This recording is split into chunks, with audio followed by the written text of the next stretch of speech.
5 साल आपको बिताने हैं बीएमएस में, 5.5 साल एक्चुअली। उसमें से 4.5 इयर्स आपको थ्योरी पढ़नी है और उसके बाद 1 साल आपको इंटर्नशिप करनी है।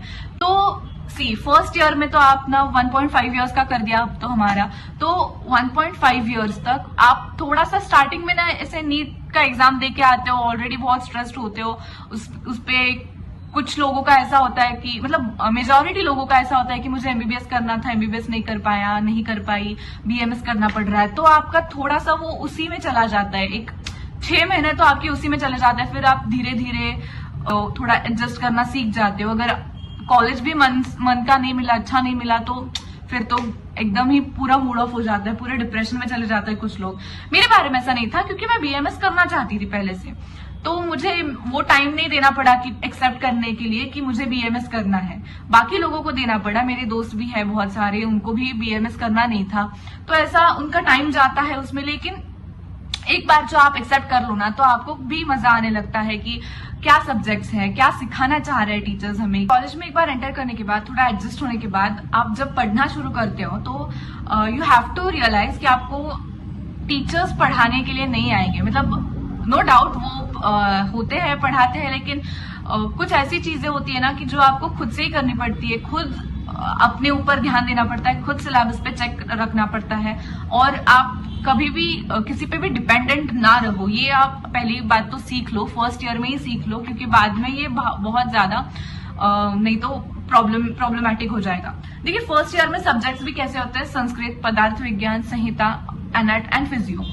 उसको एनाट को रचना शरीर बोलते हैं और फिजियो को क्रिया शरीर बोलते हैं। तो आपको एनाट और फिजियो तो आप कर लेते हो अच्छे से, मन से, अच्छा लगता है। मॉडर्न मेडिसिन है, मतलब इंग्लिश में सब्जेक्ट्स होते हैं, क्योंकि अब तक आपने इंग्लिश में पढ़ा हुआ होता है, या अगर आप मराठी में पढ़ रहे होते हो तो भी वो टर्म सिमिलर होता है ना। आप नीट दे के आए हो तो सबको तो इंग्लिश उतना पता ही है, तो आपको वो टर्म्स पता होती है कि फिजियोलॉजी की टर्म्स, एनाटॉमी की टर्म्स, तो उस तरह पढ़ना आपको पता होता है। लेकिन आयुर्वेदा का जो पार्ट होता है वो कैसे पढ़े, ये आपको समझ में नहीं आता। एक तो एनाट और फिजियो से 2 सब्जेक्ट्स होते हैं फर्स्ट ईयर में, कि उसका मॉडर्न और आयुर्वेद दोनों पार्ट्स होते हैं। लेकिन बाकी संहिता जो है, पदार्थ विज्ञान, उसके बाद संस्कृत, ये सब पूरा का पूरा आप अदर लैंग्वेज में भी लिख सकते हो। और संहिता अगर देखा जाए तो पूरा का पूरा आयुर्वेदिक सब्जेक्ट है, उसमें कुछ भी मॉडर्न नहीं होता।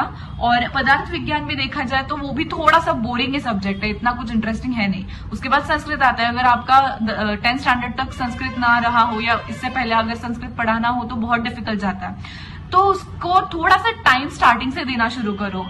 लाइक संस्कृत आपको पढ़ाना, मतलब कॉलेज में जब से पढ़ाना शुरू करता है तब से थोड़ा थोड़ा डेली नोट्स निकाला करो, थोड़ा सा संस्कृत पे ज्यादा फोकस करो बाकी सब्जेक्ट्स से।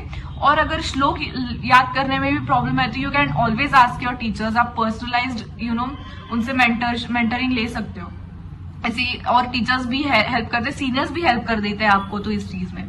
तो उसका टेंशन मत लो कि आपका मतलब आप आयुर्वेदिक सब्जेक्ट्स से कैसे कोप अप करोगे। थोड़ा सा टाइम जाएगा वो समझने में ही, बात तक होता है यही समझने में हमारा तो फर्स्ट ईयर निकल गया, क्योंकि वो नहीं समझ में आता है इतना, क्योंकि आपको पता नहीं होता है इस तरह कैसे पढ़ते हैं।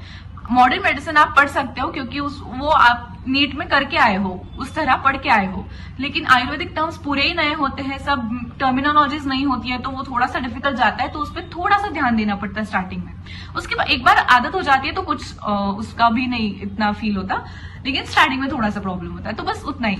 और उसके बाद सेकेंड ईयर में आते हो तो बहुत सुंदर सब्जेक्ट्स है, बहुत इंटरेस्टिंग सब्जेक्ट्स है। द्रव्य गुण है, रसशास्त्र है, रोग निदान है, बहुत बहुत इंटरेस्टिंग सब्जेक्ट्स है। अगत तंत्र, फॉरेंसिक मेडिसिन भी है। तो सेकेंड ईयर में आने के बाद थोड़ा सा हाइप मिल जाता है कि भाई क्या ही पढ़ रहे हैं, अच्छा पढ़ रहे हैं। स्वस्थ वृत्त है, संहिता तो फर्स्ट ईयर में भी है, सेकेंड में भी है, थर्ड में भी है।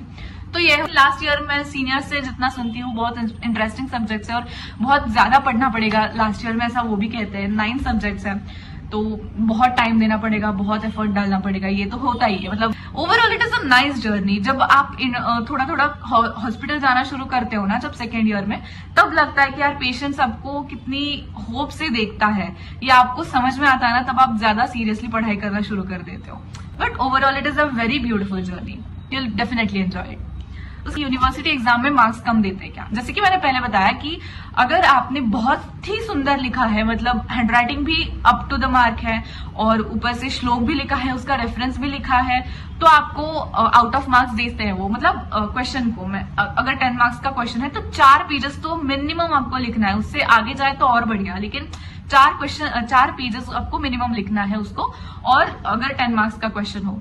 और उसके बाद अगर आपने श्लोक लिखे हो अच्छे से, फ्लो चार्ट्स लिखे हो, पूरी की पूरी इन्फॉर्मेशन ऑथेंटिक मतलब सुंदर हैंडराइटिंग में लिखा हो और कंटेंट भी अच्छा हो, ऐसा नहीं कि कुछ भी लिख दिया, मतलब चलता है यार कुछ भी लिखो, कोई कौन पढ़ता है, ऐसा नहीं। अगर फुल मार्क्स चाहिए तो आपको ये सब ध्यान में तो रखना ही पड़ेगा। लेकिन अगर कभी कभी तो कैसा होता है कि कुछ आपने बहुत सुंदर लिखा है लेकिन हैंडराइटिंग अच्छी नहीं है, तो आपके मार्क्स वहां पे कट जाते हैं। तो आप 2 पेपर कंपेयर करके देखो ना, एक का प्रेजेंटेशन बहुत अच्छा है और एक का कंटेंट बहुत अच्छा है, तो प्रेजेंटेशन वाले को ज्यादा मार्क्स होते हैं, क्योंकि ये सब्जेक्टिव पेपर है। यहाँ पे इतना डिटेल से देखते नहीं है कि क्या लिखा है, कैसे लिखा है, ये जरूर देखते हैं। तो प्रेजेंटेशन पे ध्यान दो, आपको भी बहुत अच्छे मार्क्स मिल सकते हैं। बुक्स क्या क्या यूज किए थे फर्स्ट ईयर में और सेकेंड ईयर में, तो इस पे वीडियो में थोड़ी देर बाद बनाऊंगी। इस वीडियो में उसको इंक्लूड नहीं करते हैं, बहुत लंबी हो जाएगी वीडियो। क्वेश्चन ऐसा भी था कि नीट 2024 में गवर्नमेंट BMS सीट मिली थी लेकिन मैंने ली नहीं, क्या ये अच्छा डिसीजन था कि नहीं?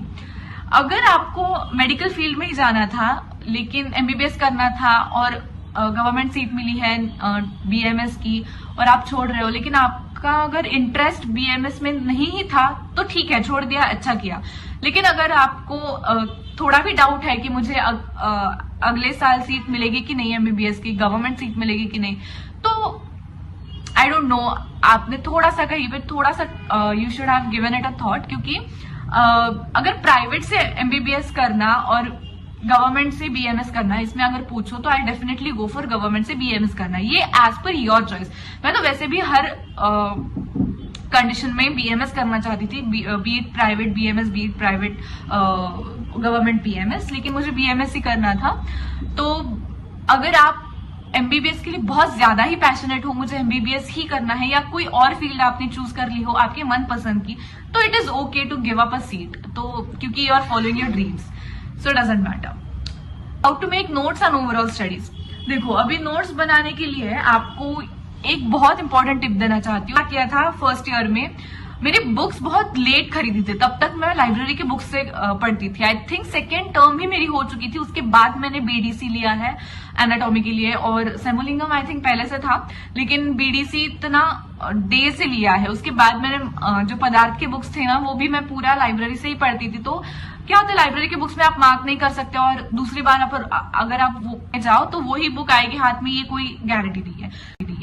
तो मैं क्या बोल रही हूँ कि आप पूरा पहले से ही बुक्स खरीद के रखो। अगर आपके कॉलेज में आपको दिए गए हैं तो अच्छी बात है। NCSM के अब तो बुक्स भी आ गए हैं हर सब्जेक्ट को लेके, तो वो पढ़ना शुरू कर दो और उसके प्रिंट्स निकाल के रखो, वो भी आपको रेफरेंस के लिए चाहिए। और आप अपने भी नोट्स निकाला करो, क्योंकि नोट्स निकालते हो ना तो आपको वो ज्यादा याद रहता है।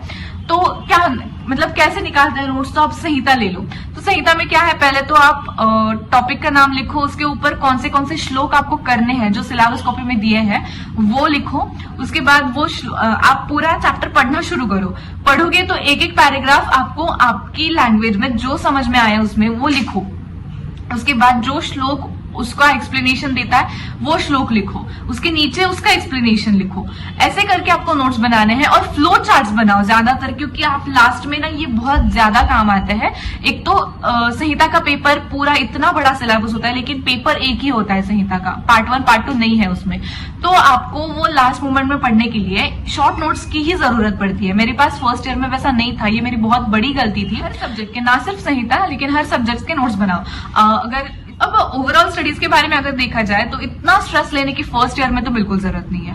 आप धीरे धीरे, मतलब अगर संस्कृत जैसे सब्जेक्ट्स हैं जो कि आपको नए लगते हैं, डिफिकल्ट लगते हैं, आयुर्वेदा के जो सब्जेक्ट्स है, आयुर्वेदा टर्मिनोलॉजीज है, तो वो थोड़ी डिफिकल्ट लग सकती है, तो उस पर थोड़ा फोकस करो। लेकिन इतना स्ट्रेस लेने की जरूरत नहीं जितना कि आप नीट के लिए पढ़ रहे थे। थोड़ा सा यू कैन ढीला छोड़ सकते हो खुद को कि ठीक है यार कॉलेज लाइफ है, थोड़ा सा खुल के एंजॉय कर लो, इट्स ओके। फर्स्ट ईयर में ठीक है, सेकेंड ईयर में थोड़ा बिजी हो जाता है, लेकिन थर्ड ईयर में तो और ही, मतलब यही फर्स्ट ईयर ही है जहां पे आप दोनों कर सकते हो ज्यादा, मतलब थोड़ा अगर टाइम पास करो तो भी चल जाएगा, ऐसा फर्स्ट ईयर है सिर्फ। उसके बाद नहीं है, आपको कोई चांस नहीं है क्योंकि वास्ट सिलेबस होता है।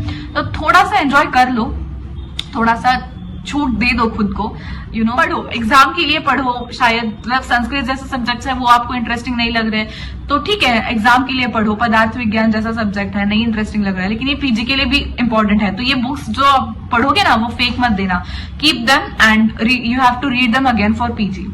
तो फर्स्ट बैच थी तो हमें थोड़ा डिफिकल्ट गया, हमें ना पेपर्स रेफर करने के लिए थे, PYQs ना कुछ, तो फिर भी क्योंकि हमारे टाइम से मार्किंग स्कीम भी बहुत बदल गई। पहले की मार्किंग स्कीम अलग थी, उनको 3 मार्क्स के क्वेश्चंस, 5 मार्क्स के क्वेश्चंस और 10 मार्क्स के क्वेश्चंस ऐसा था। हमें 20 मार्क्स के तो MCQs है, उसके बाद 8 क्वेश्चंस है 5 मार्क्स के और 4 क्वेश्चंस है 10 मार्क्स के। तो हमारा मार्किंग स्कीम थोड़ा अलग है, तो थोड़ा सा गाइडेंस नहीं मिल पाया हमें।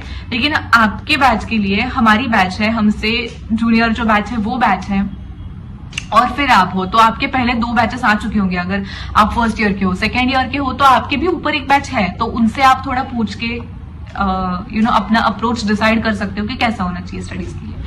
So this is it for this video. अगर आपको वीडियो अच्छी लगी है तो give it a like, give it a share, give it और कमेंट भी कर देना। और अगर कुछ मैंने मिस आउट कर दिया होगा तो आई एम सो सॉरी, आप कमेंट्स में ड्रॉप कर दो, मैं वहां पे रिप्लाई कर दूंगी। Okay bye.